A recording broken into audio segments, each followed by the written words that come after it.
Fraud fraud fraud ખેડૂતો સાથે online થઈ રહ્યું છે સૌથી મોટું ફ્રોડ. અને પાક નુકસાની અને મગફળીની રકમ ખાતાની અંદર જમા થઈ છે અને ખેડૂતોને કઈ રીતે થઈ રહી છે છેતરપિંડી, આ બાબતે આજે હું તમને ખુલાસો કરશું. તો ખેડૂત મિત્રો, આ વિડીયો વધુમાં વધુ લોકો સુધી શેર કરો, જેથી કરીને કોઈ ખેડૂત છેતરાતો આવી રીતે સાયબર ગંઠિયાઓથી ના છેતરાય. અને તમારા ખેડૂતની ખાતાની અંદર રકમ હોય તો તે ભોળા ખેડૂતોને છેતરી જતા હોય છે. તો ગઈકાલનો જે લાઈવ બનાવ છે હું તમને જણાવીશ આ વિડીયોની અંદર, તો જેથી કરીને તમે સંપૂર્ણ વિડીયો પૂરો જોજો અને અમારી આઈડીને ફોલો કરજો, જેથી કરીને આવા ખેડૂતલક્ષી તમામ વિડીયો તમને સૌથી પહેલા મળશે.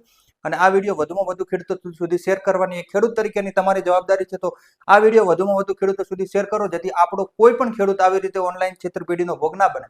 તો મિત્રો, ગઈકાલે મારા મિત્ર સાથે હું એક ગાડીની અંદર અમે જઈ રહ્યા હતા અને તેમને એક કોલ આવે છે અજાણ્યા નંબર ઉપરથી. અને એ એવું કહે છે, સામે નામથી બોલાવે છે કે કેમ છો ભાઈ. એટલે આપણને કોઈ નામથી બોલાવે તો આપણે એવું છે ને કે આ વ્યક્તિ આપણને ઓળખે છે, પણ ના, ક્યાંકથી તમારા ડેટા એમને મેળવી અને તમારું નામ એમને ખબર છે અને મોબાઈલની અંદર તમને ફોન કરશે. હવે જેવો તમને ફોન કરશે ને પછી એમનું નામ નહીં બતાવે, તમે પૂછશો કે ના ભાઈ ઓળખાણ ના પડી, તમે કોણ છો, તો એ વ્યક્તિ એવું કહેશે કે તમે ક્યાંથી અમને ઓળખો છો, તમે તો અમને ભૂલી ગયા છો સાવને, એવી વાત કરશે ને. ખૂબ હસતો હતો, એવી રીતે હસતો હતો એ વ્યક્તિ કે જેથી કરીને એ ખૂબ જ જાણ પહેચાન વાળો તમને હોય અને તમે ના આજ તો તમે જ બતાવો, હું મારું નામ નહીં આપું, એવું એ કહેતો હતો. એટલે તમે કોક ના કોક તમે જેમને ઓળખતા હશો તેનાથી અવાજ મેચ થતો હશે તમારો. તો એવી રીતે એ વ્યક્તિએ અવાજ મેચ કરી અને તમે જણાવ્યું કે તમે મેહુલભાઈ જ બોલો છો, એવી રીતનું એને કહી દીધું. હવે એ કે મેહુલભાઈ, હા હું મેહુલભાઈ જ બોલું છું, કેમ છો, તમે ઓળખી તો ગયા, એવી રીતની વાત કરી. હવે મેં કેવું છે તમારે ત્યાં ને કેવું તબિયત ને એવું બધું પૂછ્યું અને પછી એવું કીધું કે મારે એક વ્યક્તિ જોડેથી 20,000 રૂપિયા લેવાના છે. તો એ વ્યક્તિ મારા ખાતામાં 20,000 રૂપિયા અત્યારે નાખી શકે એમ નથી.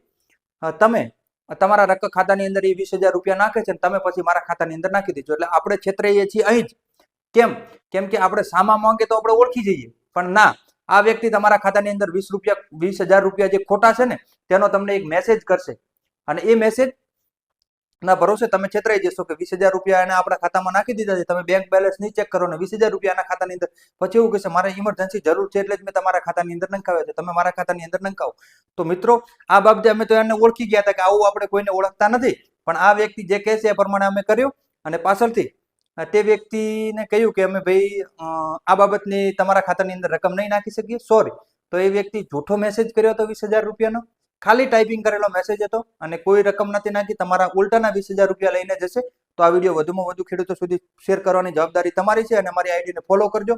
તો ખેડૂત મિત્રો, આવી રીતે કોઈને પણ ઓટીપી અથવા તો પેમેન્ટ કરવાનું થતું નથી. આ બાબતે અવશ્ય જાગૃત બનો, સચેત રહો, સાવધાન રહો. જય જવાન, જય કિસાન.